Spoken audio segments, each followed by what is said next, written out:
네, 안녕하십니까. 원단의 여러분과 함께 이 첫 강좌를 출발하게 되어서 대단히 기쁘게 생각합니다.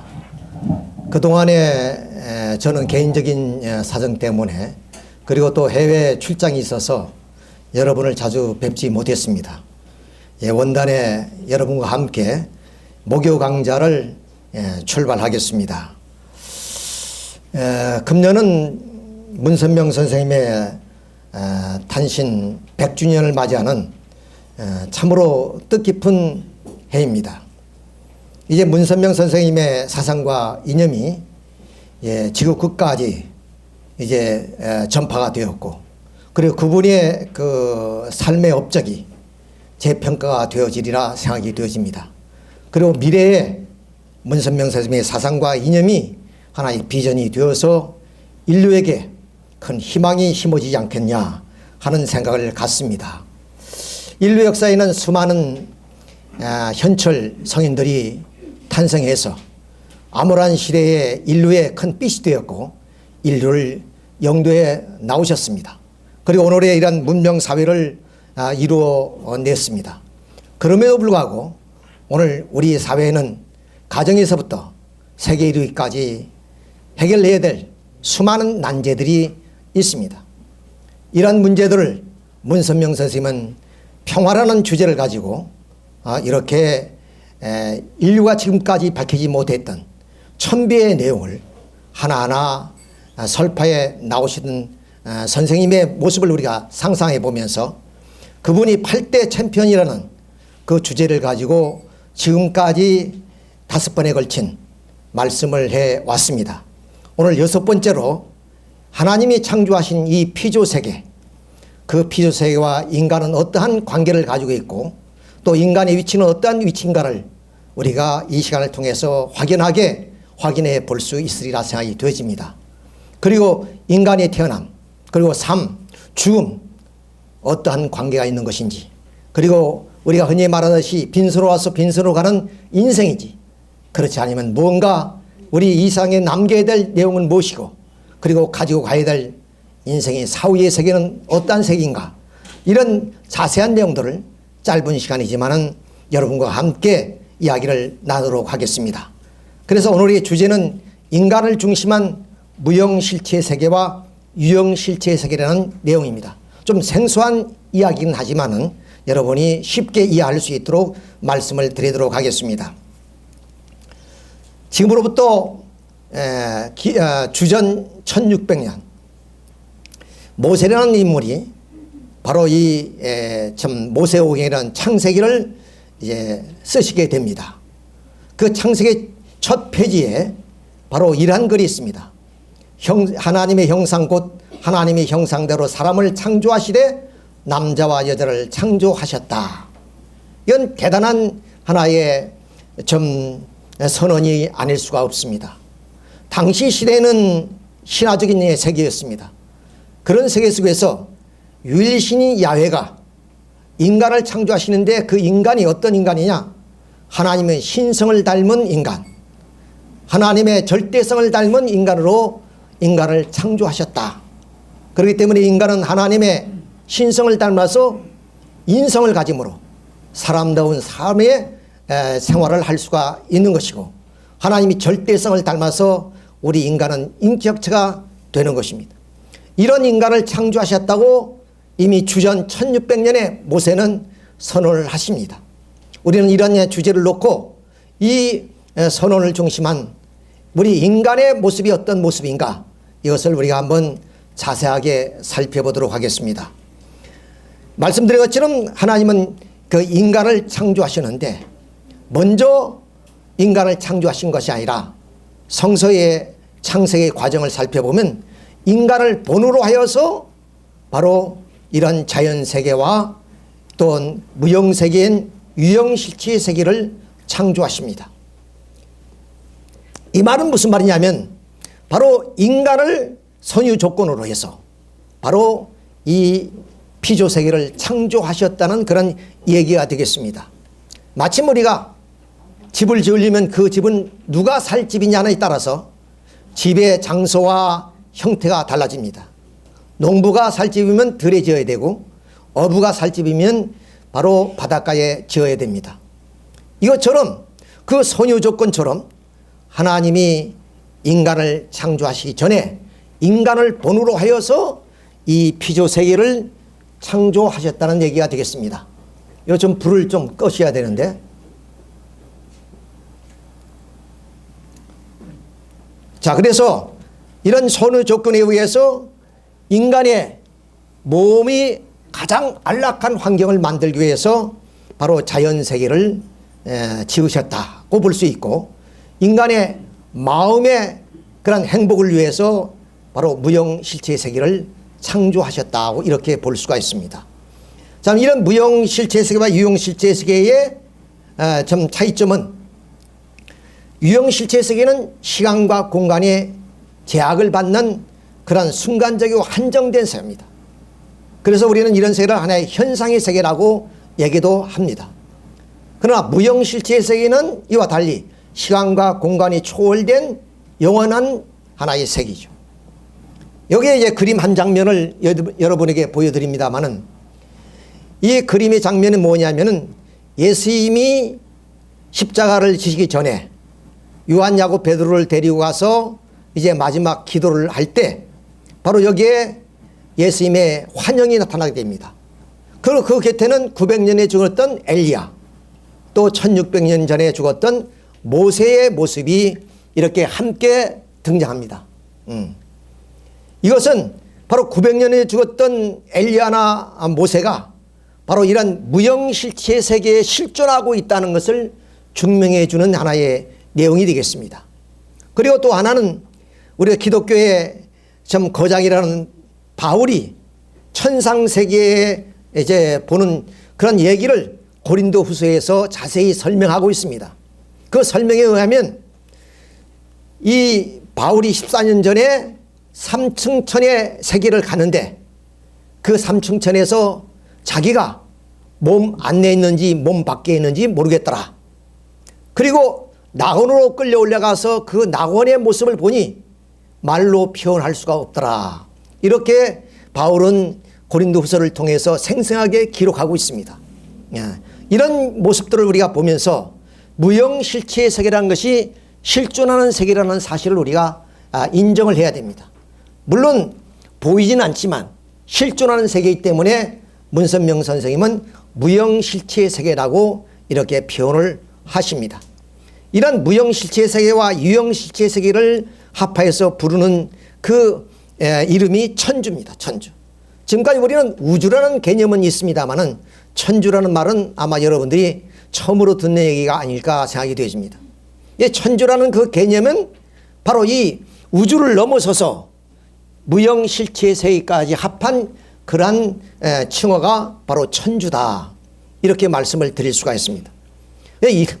이러한 인간이 마음이 행복할 수 있는 그런 세계, 몸이 행복할 수 있는 이 자연세계와 그리고 무형실체의 세계를 창조하셔서 그 기반 위에 바로 인간을 하나님은 창조하시게 됩니다. 거듭 말씀드리면 이 세계를 창조할 때 선유 조건으로 인간을 본으로 해서 무형실체의 세계와 유형실체를 창조하시고 그 두 세계의 요소를 가지고 먼저 자연의 요소를 가지고 육신을 창조하십니다. 성서에는 흙으로 사람을 지으셨다고 이렇게 말씀을 하고 계십니다. 자연의 요소로 창조되었기 때문에 이 우리의 몸은 역시 수명을 다하게 되면 자연으로 돌아가게 됩니다. 그래서 전도서의 이야기는 흙은 땅으로 돌아가고 실은 하나님 주신 곳으로 돌아간다. 이런 얘기를 하는 이유도 바로 여기에 있습니다. 그러면 이 육신은 자연의 요소에 의해서 지음을 받고 자연의 영향을 받아가지고 안락한 환경 속에서 성장할 수 있는 반면에 또한 이 무형실체의 세계 요소로 창조된 존재가 바로 우리 또 하나의 나인 영인체라고 얘기를 합니다. 그래서 이 고린도전서 5장 44절에 보면은 내 몸이 있는 반면에 신령한 몸이 있다 그랬습니다. 그 신령한 몸이 바로 영인체를 칭하는 그런 이야기가 되어 있습니다. 이 영인체는 역시 영적인 존재이기 때문에 영적인 요소에 의해서 창조되었다고 이렇게 볼 수가 있습니다. 그래서 우리 인간은 이런 두 세계의 요소를 가지고 육신과 영인체가 창조되었다. 그리고 그 창조해 놓으시고 하나님께서 이 자연세계의 주인이 되라고 말씀하셨고 주관하라고 말씀을 하십니다. 그래서 우리 인간은 이 두 세계에 그럼 주인의 입장이 있습니다. 만일에 이 인간이 없는 이 우주, 이 천주를 우리가 상상해 보십시오. 무슨 의미가 있겠습니까? 마침 도와줄 사람이 있기 때문에 박물관이 빛날 수가 있는 것입니다. 아무리 박물관에 많은 그런 이 유적들이 있다 할지라도 도와줄 사람이 없다면 무슨 의미가 있겠습니까? 그것처럼 이 자연세계가 아무리 아름답다 할지라도 그 자연세계의 주인이 되는 인간이 없다면 아무런 의미가 없으리라 믿습니다. 자, 이런 의미에서 우리 인간은 이 피조세계의 중심체로 창조되었다 하는 사실을 우리가 여기서 알 수 있고, 우리는 항상 장생불사하는 그런 꿈을 가지고 삽니다. 여기에 계신 많은 어르신들이 이제 화두가 뭐냐면 건강입니다. 그러니 건강하게 좀 오래오래 살고 싶은 마음, 어쩌면 죽지 않고 영원히 살고 싶은 마음을 다 갖고 계십니다. 그런데 육신을 쓰고서는 절대로 영원히 살 수가 없습니다. 조금은 장수는 할 수 있을지 모르지만은, 왜? 물질로 된 내 육신이기 때문에 물질에 한계가 있듯이 우리의 삶도 한계가 있을 수밖에 없습니다. 그래서 이 무형실체 세계가 시간과 공간을 초월한 영원한 세계인 것처럼 그 세계의 주인이 되는 우리 인간의 영인체, 이 영인체가 무형세계에 가서 영존하게 된다는 얘기입니다. 그래서 우리의 영존하자는 하나의 꿈은 하나의 이상으로 남아지는 것이 아니라 실현될 수 있는 내용이다. 언제? 내 육신이 벗고 나서 무형세계에 갔을 때 그것이 실현되는 것이다 하는 것을 알 수 있습니다. 우리 인간은 타락으로 이런 무형세계와의 교류가 없기 때문에 이 세계를 우리가 인정하지도 않고, 또 우리 영인체가 무형세계에 가서 사후에 존재하는 그 자체도 우리는 알지 못하기 때문에 결국 육신에 대한 집착을 가지고 이 세상에 살아갈 수밖에 없는 우리가 되고 있다는 것을 우리가 알 수 있습니다. 그래서 이 두 세계를 비교해 보게 되면 이 세계가 본질의 세계입니다. 그리고 유형실체의 세계는 이것은 현상의 세계예요. 변화되는 그런 세계인 반면에 이 세계는 근본적인 하나의 세계예요. 그러니까 실체의 세계예요. 그래서 성서도 히브리서에 보면 이 우리가 살고 있는 이 땅 세계는 그림자와 같은 세계라 그랬습니다. 그러니까 이 본체가 있기 때문에 빛에 의해서 그림자가 생기듯이 바로 본질이 세계에 비했을 때 이 세계는 그림자와 같은 그런 세계에 불과한 것이기 때문에 여기에 영원히 우리가 살 가치도 없는 것입니다. 불교에서는 모든 제법이 다 공이라 그랬습니다. 그 말은 마침 그림자와 같은 현상의 세계라는 뜻이에요. 자, 이런 것처럼 우리가 살고 있는 이 세계는 우리가 태어나서 죽을 때까지 살아나는 과정에 우리가 거쳐가는 세계일 뿐, 우리가 가야 될 본향의 세계는 바로 본질이 실체의 세계인 무형세계에 가는 것이다. 그러므로 죽음이란 그것은 공포도 아니고 또 영원한 우리의 슬픔도 아니고 우리가 반드시 가야 될 하나의 세계임에도 불구하고 말씀드린 것처럼 타락으로 그 세계에 대한 무지로 말미암아 우리는 공포를 느끼게 되는 것이다. 그래서 문선명 선생님은 늘 강조했던 내용이 뭐냐? 사후의 세계를 준비해야 된다는 말씀을 많이 하십니다. 왜? 우리는 어차피 육신이 늙으면 병들고 죽어서 가야 될 그 세계, 아무런 준비도 없이 간다는 것은 참으로 위험한 일이라는 말씀입니다. 그래서 우리는 이제 이 세계에 대해서 좀 더 자세히 말씀을 드리도록 하겠습니다. 자, 그러면 우리 인간은 이 두 세계에서 어떤 존재냐? 이런 것을 규명해 보도록 하겠습니다. 자, 창세기 1장 28절에 하나님이 우리 인간을 창조하시고 생육하고 번식하여 만물을 주관하라 하는 축복의 말씀을 드리십니다. 그 말씀대로 우리 인간은 이 피조세계의 주인이에요. 주관자입니다. 말씀드렸듯이 바로 이 세계의 주인이 없다면 이 세계가 아무리 아름답더라도 무슨 의미가 있겠습니까? 그런 의미에서 우리 인간은 이 세계의 주인이요, 또 이 세계를 관리하고 이 세계를 아름답게 꾸며나가며 이 세계를 더욱더 우리의 삶의 충만함으로 이어질 수 있도록 해주는 것이 인간의 삶의 그런 내용이다 하는 것을 알 수 있어요. 두 번째로서 우리 인간은 바로 이렇게 육적인 오간을 통해서 자연을 주관하고 또 영적인 오간을 통해서 우리는 이 무형실체의 세계를 느끼고 채우라고 그리고 주관해 나가게 되는 것이다.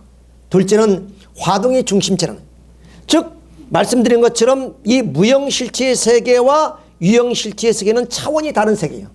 시간과 공간의 제약을 받는 세계라면 초월된 세계이기 때문에 서로 상대적 입장이 있지만 서로 이렇게 수수의 관계를 이어나갈 수가 없습니다. 그런 연구로 인간인 영인체와 육신이 수수 관계를 통해서 몸과 마음이 하나가 될 때 이 무형세계와 유형세계가 인간을 매체로 해서 바로 화동이 되고 또한 평화의 하나는 세계를 이루어 나가게 되는 것이다. 그래서 무형실체의 세계와 유형실체는 인간을 통해서만이 화동이 되어지기 때문에 인간은 두 세계의 화동의 중심체다, 이렇게 말씀을 드릴 수 있어요. 그 다음 세 번째로서는 인간은 이 천주, 즉 무형실체 세계와 유형실체 세계를 합친 것이 천주란데 이 천주의 종합실체상이라는 거예요. 그러니까 결국 우리 육신은 이 자연세계를 종합한 실체상이고 영인체는 무형실체 세계를 종합한 실체상이에요. 그 예를 들어봤을 때 우리 지구와 우리 육신의 그런 모습을 한번 살펴봅시다. 그 구조와 요소가 우리의 육신의 구조와 꼭 담겨 자연세계도 그렇게 되어 있다는 거예요. 그래서 자연세계의 초목은 우리 인간의 솜털과 같고, 그리고 지각은 우리 인간의 피부와 같고, 지층은 우리의 근육과 같고, 지하체는 혈관과 같고, 암충은 골격과 같고, 그리고 용암충은 골수와 같다는 거예요. 그래서 지구는 70%가 물인 것처럼 우리 인체의 수분도 70%가 물이라 그러죠. 그리고 5대양 6대들이 되는 것처럼 우리 인간도 오장육부로 되어 있다. 그러니 요소는 물론이지만 구조도 우리 인체와 흡사한 것은 뭐냐? 우리 인간이 이 지구에서 가장 안락하게 살 수 있는 환경을 하나님은 창조해 주셨다는 것입니다. 자, 그래서 이 자연세계는 바로 우리 인간이 살 수 있는 가장 행복한 터전입니다. 물론 사막지대도 있고 그리고 또한 장글지대도 있지만은, 그러나 우리 인간이 수많은 이 태양계의 중심에 있을 때 그 우주 속에 조만한 파란 빛을 발하는 이 지구, 오직 그 속에만 인류가 70억이 살고 있습니다. 70억이 살더라도 충분히 인간이 행복을 누리며 살 수 있는 그런 환경을 하나님은 준비해 놓으셨다. 또 우리는 동물은 물론이지만 식물과의 관계도 살펴보면 그 요소와 소성과 구조가 우리 인체의 구조와 꼭 닮고 있다는 것을 알 수 있어요. 그래서 입은 인간의 폐에 해당되고, 줄기는 심장에 해당되고, 뿌리는 위장에 해당되고, 도가는 동맥과 그리고 정맥에 해당되는 것이다. 자, 이런 내용들을 중심으로 했을 때 하나님이 인간을 본으로 해서 창조된 이 피조세계는 인간의 삶의 터전이고 행복의 요람이다. 그리고 인간은 이 물질을 가지고 중심에서 우리 육신이 창조됐기 때문에 영원히 존재할 수는 없지만 육신을 벗고 가는 그 세계야말로 인간의 본향이고 인간이 영원히 살 수 있는 그러한 세계다. 이렇게 말씀을 드릴 수 있어요. 자, 그래서 우리는 이 우주와 인간의 관계를 자세히 설명을 드렸습니다. 그러면 우리 인간의 삶을 우리가 이제 다시 한번 표현을 해 보게 되겠습니다만은, 우리 인간은 육신과 영인체로 구성이 되겠습니다. 물론 우리 영인체는 우리 자신이 잘 보이지 않지만은 이러한 논리에 입각해 봤을 때 영인체가 또 하나의 나의 모습으로 성장하고 있다는 것을 우리가 아셔야 됩니다. 자, 그러면 이 육신 속에는 바로 이 육체뿐만 아니라 바로 이 육체의 어떤 본능적인 능력을 가진 육심이라는 것이 있어요. 그 육심을 우리가 구체적으로 살피면 생존하고자 하는 그런 어떤 욕구, 또 자기 자신을 보호하고 또는 번식하고 또 지각하고 활동하는 그러한 하나의 육적인 마음, 이것을 우리는 육심이라고 그럽니다. 육심. 마침 동물의 본능성과 같은 그런 부분이 바로 우리 몸에서의 육심이라고 이렇게 말씀을 드릴 수 있어요. 그러면 이 육신이 성장하려면 어디냐? 바로 무형의 빛과 공기가 필요하고 그리고 물질이 필요합니다. 이 두 요소에 의해서 수수관계를 맞음으로 말미암아 우리 육신은 이 지상에서 이런 과정을 거쳐서 바로 성인이 되는 겁니다. 그래서 그 과정을 소생기, 장성기, 완성기, 뭐 소년기, 청년기, 장년기처럼 이렇게 원리는 규명하고 있습니다. 이렇게 해서 성장해 나가게 되는 것입니다. 자, 근데 이 반면에 우리 인간의 또 하나의 나인 영인체가 있는데 그 영인체는 영체와 영적인 그런 체와 그리고 이 육심과 같은 하나의 좀 체가 있으니 그것이 생심. 이 생심이야말로 인간의 가장 본질적인 것이에요. 그러면 그 생심은 어떤 것이냐? 그것은 바로 가치를 추구하고 본질을 탐구하고 희생봉사하고 사랑하는 심정적인 내용이에요. 그러니까 이 육심에 비했을 때 생심이 주체적인 것이요 보다 더 근본적이고 본질적인 것이다. 그러니 우리 인간의 본질은 어디 있냐? 육신에서보다 영인체가 있는 것이고 그 영인체의 중심적 부분이 생심이요. 그 생심에 있기 때문에 하나님이 거기에 임재하실 수 있는 것이에요. 그래서 우리 인간은 심정이 동기가 돼서 사랑하며 행복하게 살아가는 그런 이유가 바로 생심의 작용이라고 말씀을 드릴 수가 있는 거예요.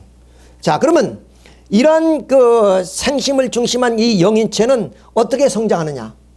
그것은 바로 육심으로 어떤 요소가 있어요. 그 요소를 우리는 생력 요소라 그럽니다. 마침 내가 좋은 일을 하게 되면 마음이 기쁘죠. 그렇죠?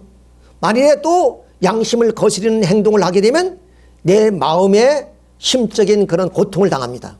이것은 무엇을 말이냐? 내 육신의 활동에 의한 영향력이 내 영인체에게 전달되고 있다는 얘기입니다. 그 요소를 바로 이 원리에서는 생력 요소라고 이렇게 표현합니다. 그러니까 이 육신이 이렇게 성장하듯이 영인체도 성장해야 되는데 성장의 요소가 뭐냐? 그 첫째가 바로 이렇게 육신으로부터 오는 생명 요소가 음적인 영양소가 되고 그리고 양적인 영양소는 하나님으로부터 받는 생소입니다. 생명의 요소, 그래서 생소라 그래요. 그것은 하나님으로부터 오는 요소죠. 그 생소와 더불어서 바로 이 영인체가 성장해 나가게 되는 것이죠. 성장해 나가게 되는. 자, 그러면 이렇게 영인체가 성장하는데 생심인 이 영인체는 받기만 하는 것이 아니라 바로 이렇게 생소와 생명 요소에 의해서 성장하게 되면 반드시 또시 육신에게 돌려주는 요소가 있으니 그것을 생명 요소라 그럽니다. 생명 요소. 좀 어려운 수로고 처음으로 여러분이 듣는 얘기이기 때문에 좀 이해가 어려울 것입니다만은 이렇게 그런 수수의 관계를 통해서 육신과 영인체가 서로 상관관계를 맺으면서 성장해 나가게 된다는 거예요. 그러니까 내가 선한 일을 해서 마음이 기쁘면 그 마음에 충만한 그 은혜를 통해서 내 육신이 더욱더 활력을 받고 생기가 넘치는 삶을 살아가는 것, 이런 것들이 전부 다 바로 이 생명 요소의 작용이다, 이렇게 말씀을 드렸어요. 자, 그러면 이제 이 육심 작용과 생심 작용에 의해서 일어나는 하나의 작용이 있으니 그것이 마음이라는 거예요. 마음은 우리가 해부를 해보더라도 뭐 없습니다. 존재하는 것이 아니라 작용체예요.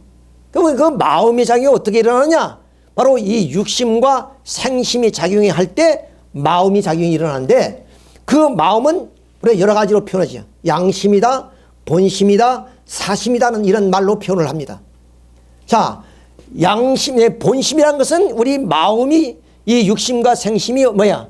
하나님을 중심으로 해서 이 육심과 생심이 활동하게 될 때, 작용할 때 내 마음은 본심이라는 본연의 그런 하야의 이상을 추구하는 그런 마음이 작동하게 되는 것이고, 또 우리가 흔히 진리라는 것, 그리고 뭐 종교의 어떤 사상이라든가 또는 어떤 이념을 중심해서 내 육심을 중심한 육신과 생심을 중심한 영인체가 활동하게 되면 그 마음은 어떤 작용으로 나오냐? 양심으로 나타나요. 양심으로. 그리고 내가 뭐냐면 이 불의를 중심해서 사탄을 중심해서 내가 살아갈 때 그 마음은 사심이란 자기의 이기적인 마음으로 나타나게 된다. 그러니까 마음이 작용이니까 그 작용의 중심이 어떤 것을 중심으로 하고 있느냐? 진리를 중심으로 했을 때는 양심이고, 그리고 자기의 이기적인 마음을 가지고 사탄을 중심으로 했을 때는 그것은 사심으로 발동하게 되는 것이다. 이렇게 보니. 그래서 인간은 되도록이면 이런 생심을 중심해서 이런 가치를 추구하고 본질을 탐구하는 희생 봉사하는 그런 마음을 가질 때 우리의 마음은 뭐냐? 양심대로 본심대로 살아간다고 우리가 볼 수가 있습니다. 그래서 모든 우리의 좀 선인들은 이게 생심을 중심하고 살아갈 수 있도록 이런 가치를 추구하고 본질을 탐구하는 그런 말씀을 해 주시고 그렇게 우리 인류를 인도해 주셨던 것입니다. 이것이 바로 우리 마음의 작용이다. 이렇게 볼 수 있어요. 자, 그러면 이 영인체도 육신처럼 성장해야 되는데 그 성장을 어떻게 하느냐?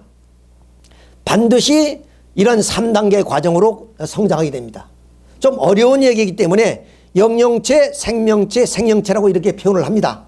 통일 원리에서는. 그럼 그 영영체라는 모습이 어떤 것이냐? 바로 이 육신의 성장함과 동시에 영인체도 똑같이 성장하지만 영인체의 성장의 척도를 어떻게 보느냐? 육신은 키가 크다 적다 이것이 성장의 척도라면은 영인체의 성장의 척도는 그 양적인 것이 아니라 질적으로 그 영인체가 얼마나 밝은 모습으로 성장하느냐 이렇게 보는 것이요. 자, 그래서 이 영영체의 모습은 그냥 빛을 반사하지도 않고 발하지도 않은 그런 물체 그 자체의 모습, 어두운 그 모습 자체를 우리가 영영체로 본다면은 생명체의 모습은 마침 빛이 반사되는 달처럼 반사체의 모습으로 서는 것이에요. 그리고 우리가 완전히 영인체가 완성된 생명체의 모습은 어떠냐? 그것은 마침 발광체와 같습니다. 빛을 발하는 발광체와 같다. 그러니까 우리 인간이 육신을 벗어버리고 무형실체의 세계에 들어간 우리 영인체는 내가 어떻게 살았냐에 따라서 내가 어떻게 영인체를 성장시키냐에 따라서 천국도 가고 지옥도 가는 거예요. 그것은 영계에 가서 결정되어지는 것이 아니라 지상의 삶을 통해서 내가 어떠한 빛을 발라는 존재가 되느냐 반사체가 되느냐 어두운 그런 모습으로 내가 성장했느냐에 따라서 결정되어질 하나의 문제입니다. 그러니까 이 세상의 삶이 얼마나 중요하다는 것을 여기서 좀 느껴보셔야 돼요. 그럼 이 세상에서 이러한 육신을 쓰시고 이렇게 생명요소와 생명요소를 주고받으면서 영인체가 성장하는데 그 영인체를 어떤 목적으로 우리가 성장시켜야 되느냐? 발광체라는 하나의 목표를 두고 성장시켜야 된다는 거예요. 그것은 바로 이러한 생심을 중심하고 가치와 본질과 희생과 사랑을 통하면서 살아갈 때 내 영인체는 발광체가 되어서 내가 가야 될 곳은 사후의 천국으로 들어간 것이다. 이런 얘기가 돼요. 그러니까 아무리 종교 생활을 하더라도 내가 이런 희생과 봉사, 사랑 이런 본질적인 삶을 살지 못하면은 종교 일을 할지라도 천국에 들어갈 수가 없다는 거예요. 왜? 내 영인체가 발광체가 되어야 된다는 거예요. 발광체가 되어야 된다. 자, 이런 것을 우리가 알 수가 있습니다. 그래서 영인체가 성장하는 데는 반드시 생력 요소가 필요하기 때문에 육신을 토대로 해야 된다. 육신이 없으면은 성장할 수가 없다는 거예요. 그래서 육신의 규정함을 우리가 알아야 됩니다. 너무 육신을 학대해서는 안 됩니다. 내 육신을 통해서 내 본질적인 삶인 이러한 생심의 요구를 충족시키며 살아갈 때 내 영인체가 이렇게 발광체로서 성장해 나간다는 거예요. 근데 아무리 의인이라 할지라도 이 육신을 벗어버리면 이 영인체의 성장은 멈춰질 수밖에 없습니다. 즉 육신을 벗어버리고 무형세계에 들어가야 되니까 육신이 없으니까. 그러니까 이 영인체의 성장은 어디서 성장하느냐? 육신을 쓰고 성장한다는 거예요. 육신을 쓰고. 그래서 우리가 오래 살아야 되는 이유는 이 땅 위에서 뭐 참 줄기 위해서 행복만을 위해서 사는 것이 아니라 내가 최선을 다해서 내 영인체를 발광체로 뭐냐면 성장해 나가기 위해서 우리가 장수를 해야 된다. 이런 삶의 목표가 있어야 돼요. 그냥 뭐 좀 오래오래 사는 그것이 무의미한 때도 있습니다. 그렇잖아요. 그렇지만 내가 오래 산다 하는 그 의미는 어디에다 목적을 두어야 되냐? 내 자신이 육신을 쓰고 있는 이상 뭐냐면 이런 생심의 그런 가치를 추구하는 삶을 통해서 내가 발광체로서의 내 영인체를 완성하기 위해서 나는 장수를 해야 되겠다.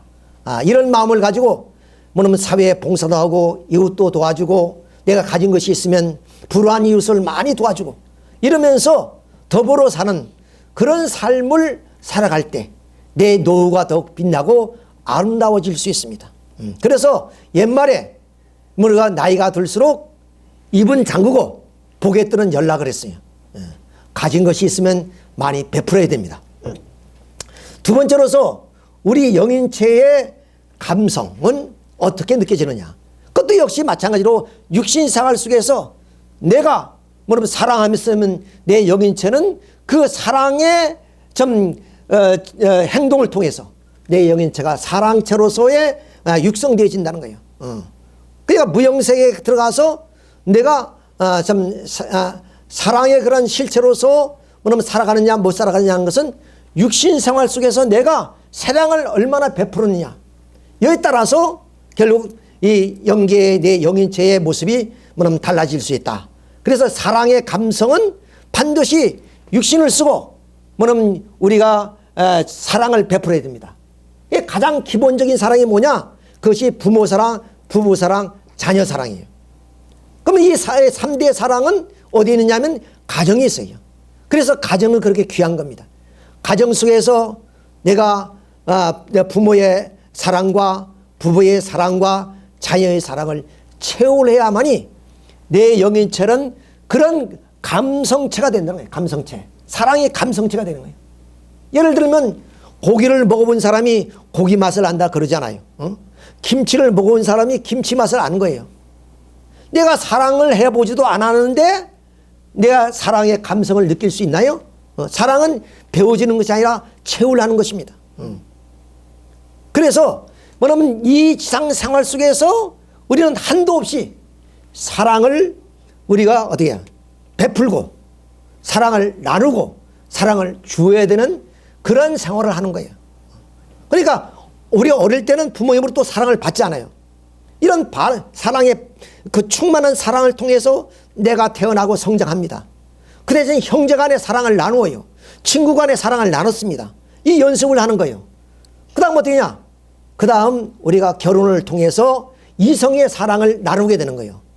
근데 이성의 사랑은 어떤 사랑이냐? 절대로 나눌 수 없는 사랑이에요. 우리가 성장하는 과정 속에는 형제 간도 사랑을 나누고 친구 간에도 사랑을 나누고 이웃 간에도 사랑을 나누지만 부부의 인연을 맺으면 그 사랑은 절대로 나눌 수가 없어요. 단 1%라도 나누면 그 금이 가기 시작하고 가정은 깨어집니다. 그래서 우리가 어릴 때부터 사랑에 나누는 연습을 하다가 그리고 이성을 만나게 되면 그 사랑을 몽땅 주는 그런 나라의 생활을 하게 됩니다. 그래서 부부의 사랑은 절대 사랑입니다. 단 1%도 뺄 수 없는 절대의 사랑을 줄 때만이 부부는 온전하고 일체가 될 수 있어요.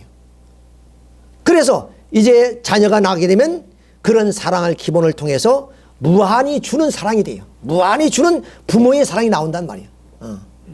그러니까 사랑은 배우는 것이 아니라 채우려는 것이기 때문에 그 사랑을 받고 나누는 과정을 통해서 부부간의 완전한 사랑을 나누고 그 다음 자녀가 태어나면 내 모든 것을 자녀에게 다 투입하는 것이에요.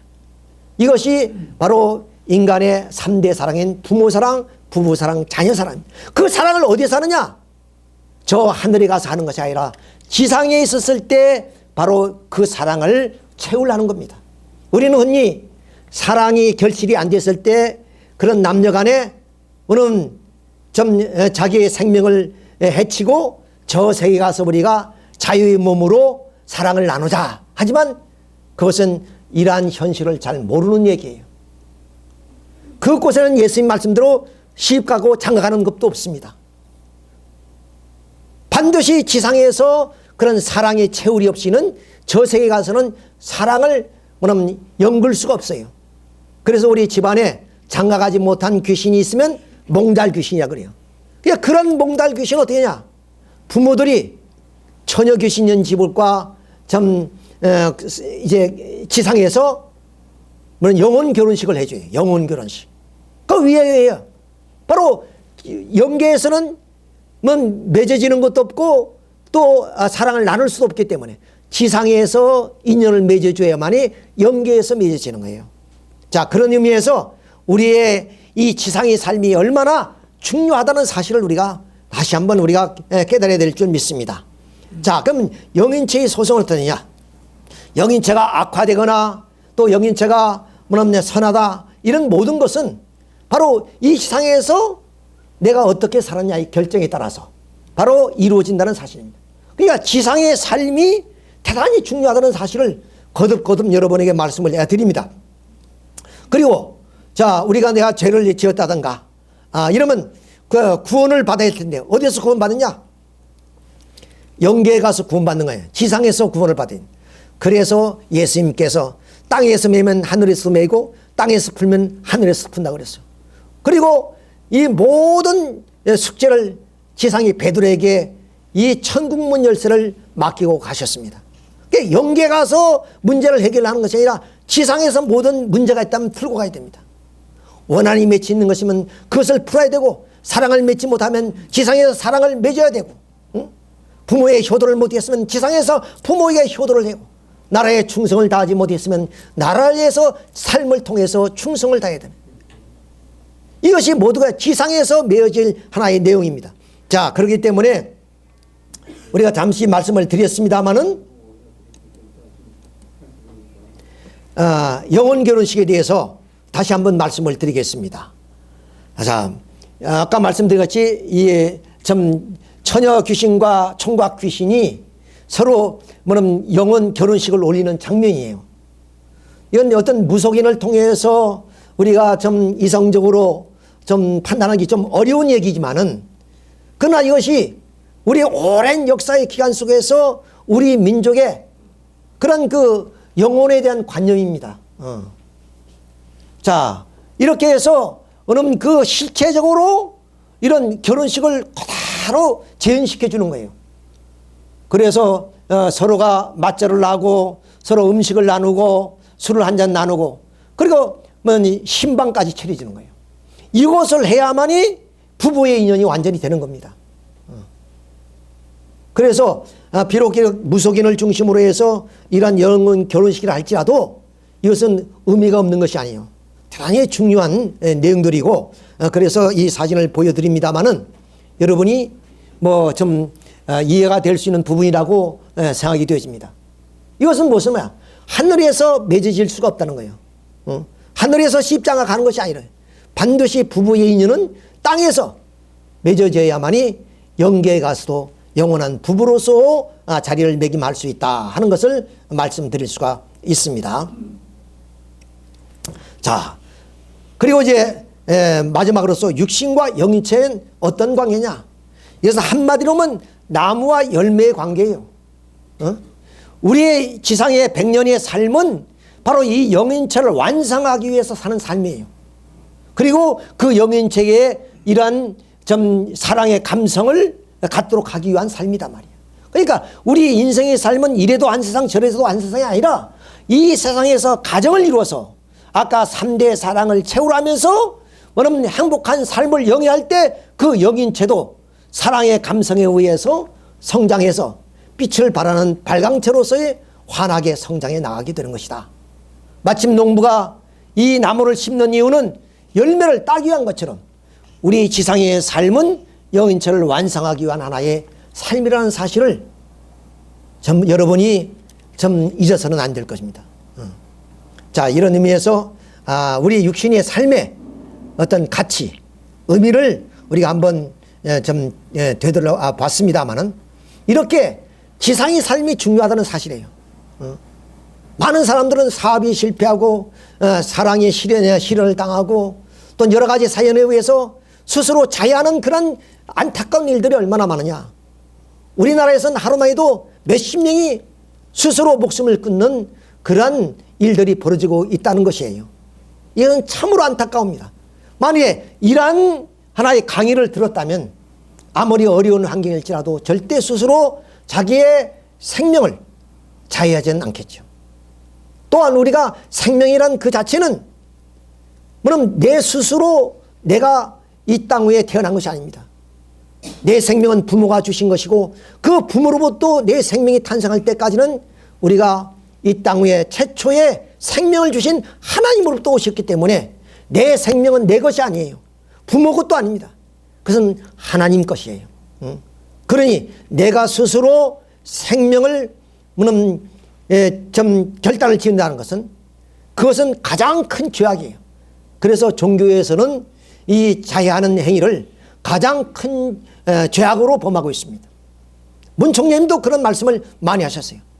그러니까 어떤 경우로 있더라도 나는 이 세상에 주어진 천수를 누리고 살아야 돼요. 그 천수를 살 때 이렇게 한 세상 저렇게 한 세상이 사는 것이 아니라 말씀드린 것처럼 영인체의 완성, 즉 열매와 같은 영인체의 완성을 위해서 나는 이 세상에서 가지는 것 또한 그것이 문제가 아닙니다. 그것은 하나의 생활의 방편일 뿐입니다. 누가 더 이 영인체의 발광체로서 사랑의 감성을 가진 그러한 내 영인체를 완성시키냐. 이것이 가장 훌륭한 삶이에요. 돈을 가지고 내가 그 사랑을 살 수가 있습니까? 그러면 어떤 권력으로 그 사랑을 뺏어올 수가 없는 겁니다. 사랑은 촌부나 그리고 저 궁궐에 계신 왕이나 모두가 다 최후를 통해서만이 느껴지는 거예요. 그리고 그것을 그 사랑을 통해서 성장하게 되어 있다는 거예요. 이런 의미에서 결국에 우리의 지상의 삶이란 게 얼마나 중요하다는 것을 우리가 거듭 여러분에게 강조를 합니다만은 이런 오늘의 강의는 이런 의미가 있습니다. 서두에 말씀을 드렸습니다만은 우리는 많은 난제를 가지고 있습니다. 개인에서부터 가정, 사회, 국가, 세계에 이르기까지 많은 성현들이 이 땅에 출현해요. 우리에게 밝은 빛으로 우리의 인류의 앞길을 인도해 놓았지만은 그러나 그 난제들이 지금도 하나도 풀리지 않은 채 숙제를 가지고 우리는 살아가는 그런 입장에서요. 문 선생님은 이와 같이 사후의 세계까지도 우리 인간의 삶의 어떤 비전을 제시해 주고 있습니다. 자, 이런 입장에서 이 좀 말씀을 여러분이 가슴 깊이 새겨 주신다면 마지막 노예의 삶에 상당히 큰 희망과 꿈을 실현할 수 있을 것이다. 이런 말씀을 드리게 됩니다. 따라서 우리 영인체는 어떤 존재냐? 하나님과 직접 통하는 존재고, 그리고 부처님 하신 말씀처럼 천상, 천하, 유아, 독존이라든지 고유한 존재입니다. 나 이상의 존재는 없습니다. 나를 닮은 비슷한 존재는 있을지 모르지만 나와 똑같은 존재는 없습니다. 오직 나 하나의 고유한 존재고 또 영원한 존재입니다. 태어나면 그 생명은 영원한 존재예요. 육신이 죽었다 할지라도 그것이 끝나고 없어지는 것이 아니라 그 영인체는 무영세가 와서 영원한 고유한 존재로서의 남아지게 되는 것이다. 따라서 우리의 삶의 모든 기록은 마침 이 비디오처럼 어디에 기록되느냐? 영인체에 기록이 되어진다는 거예요. 일거수일투족에 내 육신을 쓰고 살아가는 모든 삶은 영인체에 기록이 되어서 그것이 내 육신을 벗고 영계에 들어갈 때 순간적으로 나의 삶을 뒤돌아보게 한다는 거예요. 그러니까 내가 처음으로 의로운 삶을 살면 삶의 만족을 느끼고 기쁘고 행복하지만 내가 허랑방탕한 삶을 살았으면 그 순간 나는 그야말로 좀 쥐구멍이 있으면 들어갈 만큼 들어가고 싶은 마음만큼 그렇게 좀 그런 의로운 삶을 살지 못한 사람들에게는 그것이 하나의 심판이 된다는 사실이에요. 그리고 내 삶이 내 혼자만 보는 것이 아니라 나의 부모님을 비롯한 열조들이 보는 앞에서 나의 삶의 기록이 펼쳐진다는 사실이에요. 그냥 내가 의로운 삶을 살면 그 조상들 앞에 얼마나 떳떳하고 자랑스럽습니까?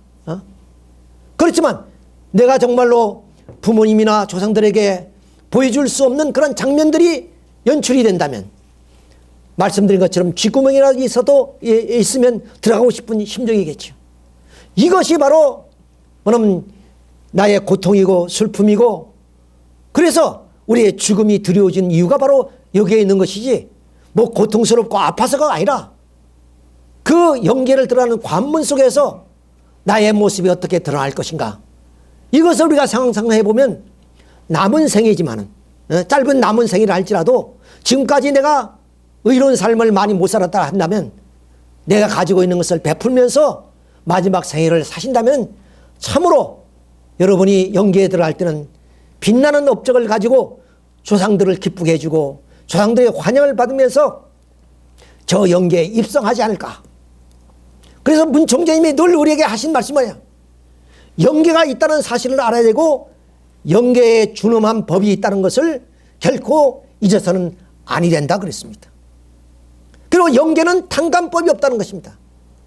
탕감법이란 것은 뭐냐, 탕자는 뭐냐, 어지러울 탕입니다.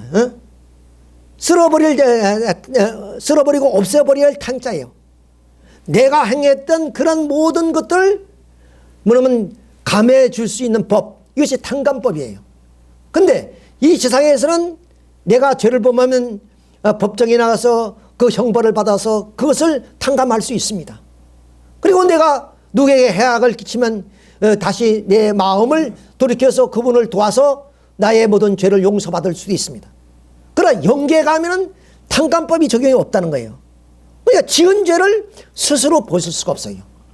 그러면 그 지은 죄를 누구를 통해서, 이 원리를 통해서 보면은 지상에 있는 후손을 통해서, 지상의 후손의 육신을 통해서 나의 지은 죄를 청산하는 과정이 있는 겁니다. 그 과정은 대단히 어렵습니다. 여러분 지금 제가 이런 말씀을 하더라도 여러분들이 100% 이것을 뭐냐면 동감하고 받아들이지 않잖아요. 그런데 나도 모르게 부시부시간에 어떤 영적인 현상을 통해서 나에게 그런 현상이 나타난다 할지라도 내가 그것을 알지도 못하지만은 우리 조상이 무엇을 원하는지도 모르잖아요. 그래서 우리는 내 마지막 삶이 닿을 때까지 최선을 다해서 지금까지 살아온 것을 총정리하고, 그나마 거기에서 결산을 해볼 때 내가 정 부족한 것이 많다. 그러면 내가 가진 것을 가지고 나라를 위해서, 조국을 위해서, 내 이웃을 위해서 베푸는 삶도 뭐냐면 행복한 삶이다. 그래서 여러분의 형편이 어떤지는 모르겠습니다만은 이제 남은 생애를 얻으려 하지 마시고 베풀려고 하십시오. 그것이 행복한 노화가 될 것이라고 저는 여러분의 감히 말씀을 드리고 싶습니다. 자, 그러면 이제 인간의 생애에 대해서 말씀을 드리고 오늘 강의를 마치도록 하겠습니다. 자, 모태에서 한 생애, 그리고 지상의 한 생애, 그러면 북만상천으로 가는 거죠. 누구나 가는 겁니다. 이것은 바로 좀 생자필멸이라 하듯이 바로 진리 중에 진리입니다. 태어난 자는 죽게 되어 있어요. 빨리 가느냐 늦게 가느냐는 그뿐이지 반드시 가는 겁니다. 자, 그러면 내 태어남이 무엇이고 삶이 무엇이며 그러면 죽음의 길이란 건 어떤 것이냐 한 것을 간단하게 한번 말씀을 드려보도록 하겠습니다. 내 생명이 어머니 아버지 사랑에 의해서 잉태가 되어지고 그 어머니 뱃속에서 10개월 동안 지나는데 거기는 물이에요, 물. 그래서 양수 속에서 10개월 동안 지냅니다. 이렇게 해서 10개월이 다 되면은 바로 우리가 태어나죠. 자, 태어난 나의 일생은 지상의 삶이 시작이 됩니다. 이때부터 어떤 삶이냐? 그럼 내 의지로 살아가는 거예요. 내 의지로. 지금까지 삶은 내 의지와 관관이 없이 어머니 아버지가 나를 낳아줬어요. 이때부터 내 의지로 살아가는 거예요. 그래서 교육받고 성장해서 결국에 내가 늙고 병들고 이제 죽습니다. 그러면 이제 저 세계로 가요. 그것이 북만산천입니다. 자, 그럼 그런 하나의 죽음의 과정을 우리가 잠시 또 그림으로 보겠습니다. 이 망자가 망자가 이제 누워 있죠. 자, 근데 이 망자에서 그 영인체가 어떻게 육체 이탈을 하느냐? 자, 한데 이렇게 우리 여기 숨구멍이 있죠. 이 숨구멍을 통해서 영인체가 빠져나갑니다. 이렇게 빠져나가는 거예요. 이렇게 빠져나간. 대개 좀 죽었던 사람들이 이제 소생회에서 그 이야기를 나눈 그런 책들이 있는데 그 책을 보게 되면 내가 교통사고를 당해서 죽었는데 죽은 줄 모른답니다.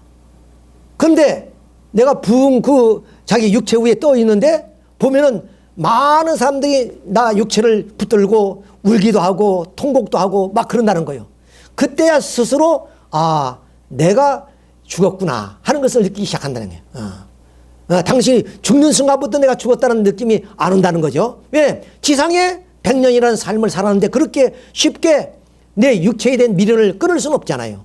예, 그런 미련 때문에 그런지 모르지만은 그런 하나의 참 이 영인체의 유체 이탈 이 모습을 보았습니다.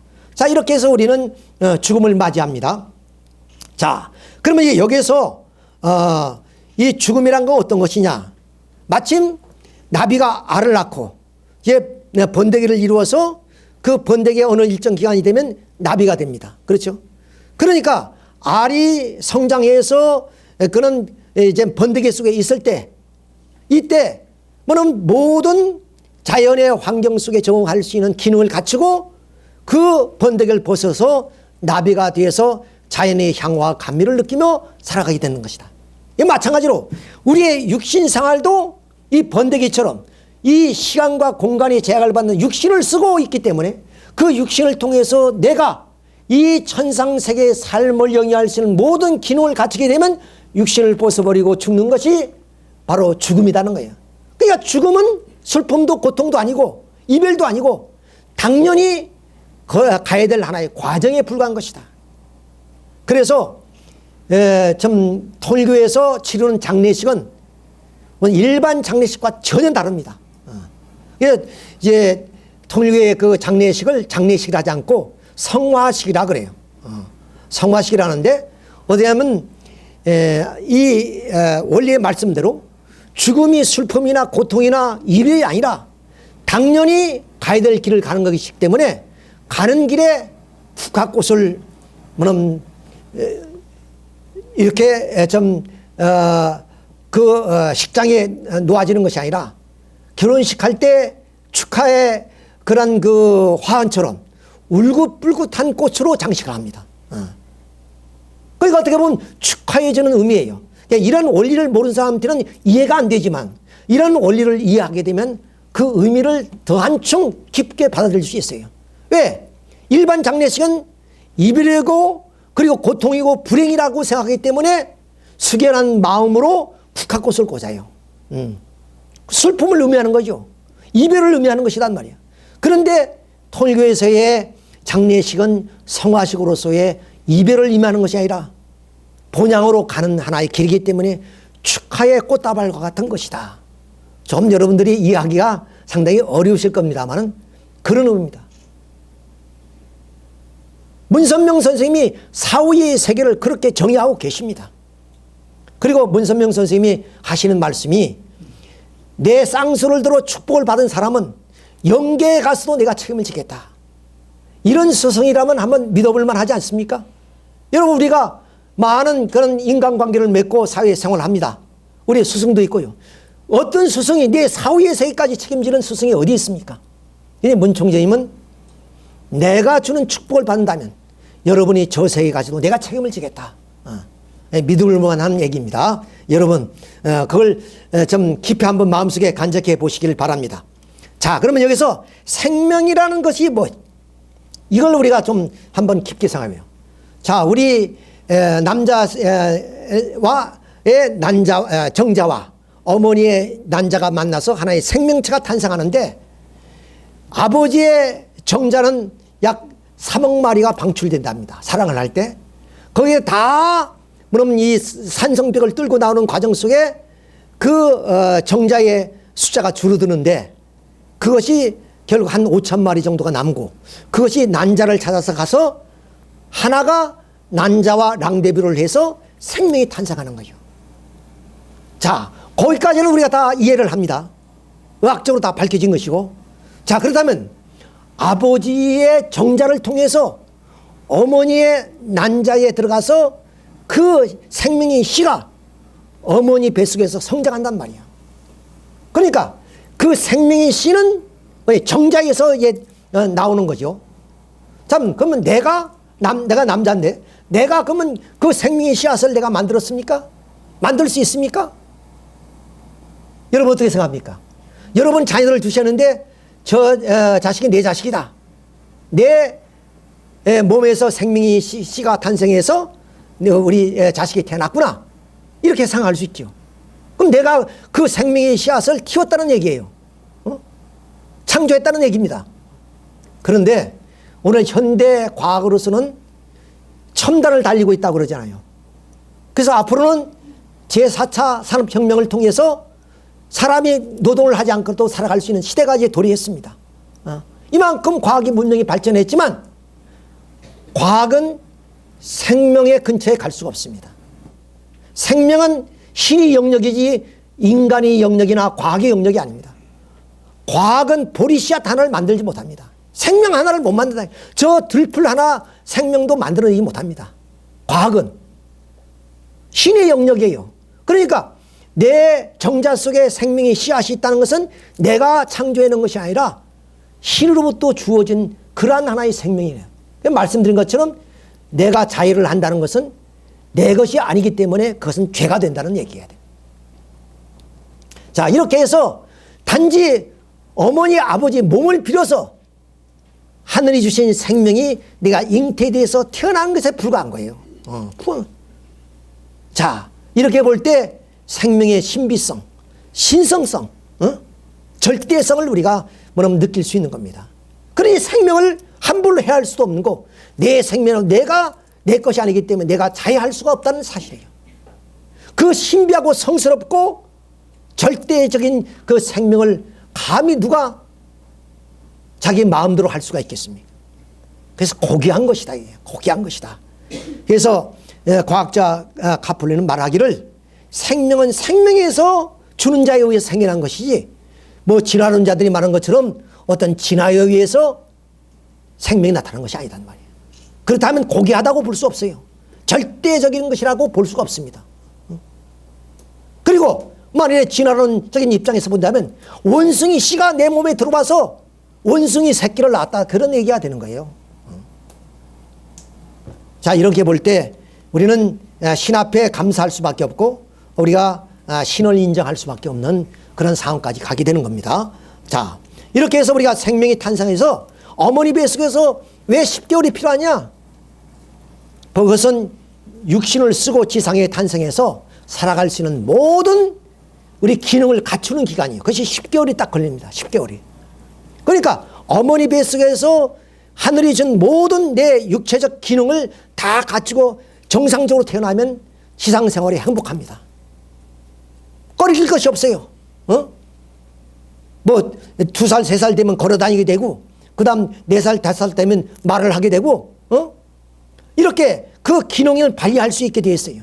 그런데 만일에 어머니 뱃속 10개월 속에서 만약에 그 기능을 다 갖추지 못하면 지상생활 100년은 고통과 슬픔 속에서 살아가요. 그래 선천적 장애달이 있잖아요. 장애를 안고 태어난 사람들은. 그럼 어머니 뱃속에서 10개월 동안 잘못으로 말미암아 지상생활의 고통을 받으며 살아가는 거예요. 그러니까 지상생활의 행복은 어디에서 결정된다고? 어머니 태아 속에서 10개월이 중요하다는 거예요. 그래서 우리가 태아 교육을 하잖아요. 태아 교육을 하는 이유가 왜요?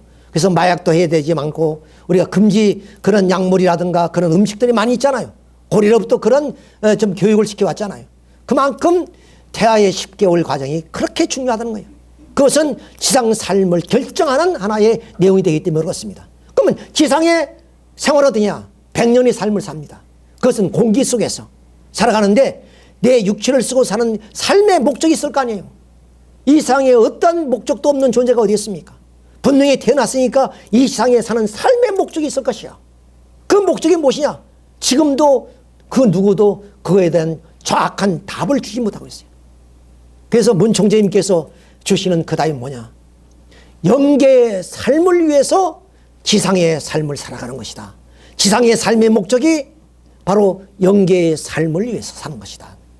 그러니까 지상에서 말씀드린 것처럼 부모 사랑, 부부 사랑, 자녀 사랑, 3대 사랑이 연그러진 가정을 통해서, 사회를 통해서 내가 그 사랑을 채워가면서 살아. 내 육신이 늙으면 그 육신을 미련 없이 벗어버리고 그 사랑을 갖고 영계에 들어서 사는 거예요.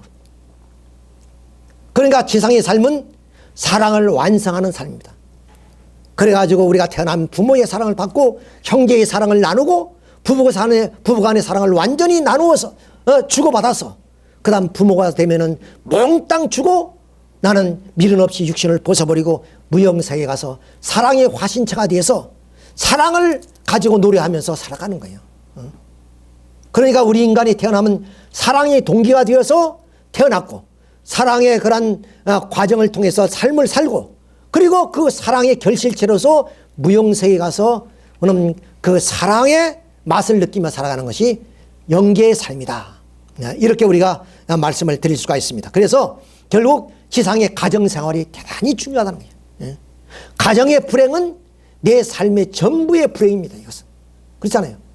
아까 부부의 사랑은 나눌 수 없는 사랑이라는 말씀을 드렸습니다. 사랑은 나눌수록 커지고 사랑은 나눌수록 아름답습니다. 그러나 부부의 사랑만은 나눌 수 없는 거예요. 나누면 그 사랑은 금이 가고 깨어지게 되었어요. 그 어때요? 부부의 사랑이 깨어지면 가정이 해체됩니다. 가정이 해체되면 뭐냐면 남자나 여자나 부모나 자녀가 다 뿔뿔이 헤어져요. 비극입니다. 그러니까 가정 완성을 하기 위해서는 어릴 때부터 사랑 교육을 받아야 되고 그 사랑을 통해서 연그러진 사랑의 이성의 사랑을 통해서 하나의 뭐냐면 사랑의 요람을 만드는 거예요. 그게 가정이 중요한 거예요. 가정이. 그래서 가정이 깨어지거나 해체되는 이러한 과정이 오늘 우리 현대사회에서 비일비재합니다만 참으로 슬픈 얘기입니다. 이건. 어떤 일이 있더라도 가정만은 지켜야 돼요. 그래서 그 가정 속에서 우리가 삶을 마무리 짓고 그 다음에 무형세계로 우리가 들어가야 돼요. 자, 그래서 이 무형세계는 어떤 세계냐? 사랑이 뭐냐면 실현되어지는 세계예요. 사랑의 세계란 말이에요. 사랑이. 그러니까 지상에서 부모 사랑, 부부 사랑, 자녀 사랑이 채울된 그 영인체가 무형세계에서 사랑을 느끼며 살아가는 거예요. 그 지상에서 그런 사랑을 채울하지 못한 사람, 다 채울하지 못한 사람은 그 사랑에 가까우면 가까울수록 그것이 고통으로 느껴진다. 고통으로. 그러니까 자연적으로 사랑이 없는 지옥을 향해서 갈 수밖에 없는 거예요. 저 영계 가서 누가 천국 보내고 지옥 가는 것이 아니라 스스로 사랑의 척도에 따라서 가는 거죠. 그것이 바로 아까 말씀드렸던 영인체의 발광체냐 또는 반사체냐에 따라서 내가 가야 될 곳이 지정이 되어지는 것입니다. 자, 이것이 우리 3시대의 생애노정입니다. 그러니까 이래도 한 세상 저래도 한 세상이 아니에요. 참으로 고귀한 삶을 살아야 될 우리의 일생입니다. 우리는 한 해를 보내면서 많은 미련을 두고 또 한 해가 시작이 되었습니다. 그것은 무엇을 말합니까? 내 사랑을 다 실천하지 못하고 살았다 그 말입니다. 그래서 이제는 살아온 인생보다 남은 생애가 짧은 우리로서는 내가 가지고 있는 사랑을 다 베풀면서 마지막 생애를 살아가야 된다 하는 그런 좀 말씀을 드립니다. 자, 이제 마지막으로서 우리가 모태의 생활은 내가 선택되어진 그런 삶입니다. 내가 선택할 수 없는 거고요. 선택되어진 거예요. 그 다음 지상의 삶은 내 의지로 살아가는 삶입니다. 내 자유의지입니다. 그러니까 의로운 삶도 살 수 있고 때로는 허랑방탕한 삶도 살 수 있습니다. 그건 내 의지의 삶이에요. 그 삶의 결과가 어디냐? 그것은 바로 영계의 삶이다. 그건 어쩔 수 없습니다. 그렇잖아요. 나무를 잘못 가꾸면은 열매가 충실한 열매가 열지 못하는 것처럼 나무를 잘 가꾸면 충실한 열매를 맺어서 고객을 기쁘게 할 수 있는 것처럼 내 영계의 삶은 내 지상의 삶의 결과로서 나타나는 것이기 때문에 내 지상에서 어떻게 살았냐에 따라서 그런 영계의 삶은 전혀 다른 현상으로 나타나게 된다 하는 것을 우리가 여기서 깊이 인식을 한다면 우리의 삶이 새로워질 수 있고 또 한 해가 대단히 희망찬 삶으로 연결이 되어질 것이다. 이렇게 말씀을 드릴 수 있습니다. 자, 버나드 쇼라는 사람은 영국의 그런 문인입니다. 1930년대에 노벨 문학상을 타신 사람입니다. 아주 좀 대단하신 분인데 이분의 비에는 바로 이런 글이 적혀 있습니다. 우물쭈물 하다가 내 이럴 줄 알았다. 참 서양 사람들은 상당히 좀 자유분방하게 좀 우리의 어떤 고정관념 속에서 좀 우리가 그 비를 세우는 그런 좀 일이 있습니다만은 서구 사람들은 대단히 자유분방하죠. 그래서 자기의 느낀 대로 표현하는 겁니다. 그러니까 이런 좀 존경받는 그런 문인이시고 또 좀 그렇게 노벨 문학상까지 타신 이런 사람도 삶에 대한 좀 후환이 있는 거죠. 삶에 대한 미련이 있었던가 봅니다. 그래서 이렇게 자기 비에다가 내가 이럴 줄 알았다. 그래서 좀 삶의 좀 모든 것을 마무리 짓고 점을 못 찍고 이렇게 내가 가는구나 하는 아쉬움을 뭐냐면 이렇게 토로한 것이 아니냐 이런 생각을 합니다. 어쩌면 우리도 비에다가 이런 글을 새겨야 될지도 모릅니다. 그러나 오늘 분명히 저에게 여러분에게 말씀을 드립니다. 이런 글을 적어서는 안 됩니다. 내 일생이 참으로 아름다웠다. 내 일생에 미련 없이 나는 모든 것을 주고 간다. 이런 글을 아마 여러분이 비문에다 새겨진다면 여러분의 사후의 세계는 참으로 아름다운 세계가 전개되지 않겠냐 이런 생각을 하면서 오늘 강의의 말씀을 모두 마치기로 하겠습니다. 여러분 대단히 감사합니다.